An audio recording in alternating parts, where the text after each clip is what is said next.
Tugnaw nga panahon, lami kaayo ihigop ug sabaw. Sama na lang sa lami ang batchoy nga ubanan pagayod sa fried chicken ug siomay. Kini ang gihimong panginabuhi sa magtiayon aron makasugakod sa nasinating krisis gumikan sa pandemya ug sa bagyong Odette. Ani ang report.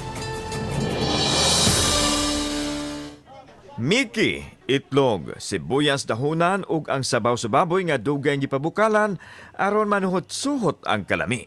Mao kini ang lami ang batchoy nga kinaham sa mga suki sa usa ka kan-anan. Perfect kining higupon niining tugnaong panahon aron manginit ang lawas labi na kon butangan ug pampahalang. 30 pesos ang ordinary ug 50 pesos ang espesyal nga affordable sa masa. Kini ato ang batsoy perfect mi sa bugnaw nga panahon karon. Pagka-rice.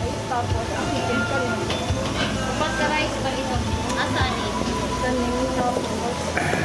Lami. Samtang paborito usab ang ilang crispy chicken nga adunay secret nga sagol. Gimarinate, dayon gituslo sa basa ang harina ug dayon gibubod sa ugang harina ay gi-deep fry. Dili kabintahaan ang lami, labi na ang kinaham nga gravy. Gawa sa fried chicken, naghimo usab sila og pork siomay. Siyempre, ang sauce nga adunay limonsito makaingon kang lami gyud.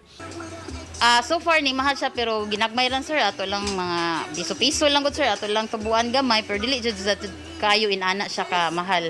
Ginagmay raman ang panginabuhi apan mao kini ang nagbuhi sa pamilya ni Chona ilabi na sa panahon sa pandemya. Nakabangon na unta sila apan na iguusab sa bagyong Odette ug subling mibangon aron padayon sa pagkayod tungod ug alang sa pamilya. Kung unsa kalami ang ilahang gipangluto, ingon usab niini kalami ang kalampusan nga ilang gidamgong natuman inubadan sa paningkamot ug pag-ampo. Nanay mga ginagmay lang mga 3rd year o 4th year nga estudyante so hinahinay narang gihapon. Survive lang gid survival lang gid siya. Kauban si Cleofer Lumayag, ako si Alan Domingo. Balitang Bisdak.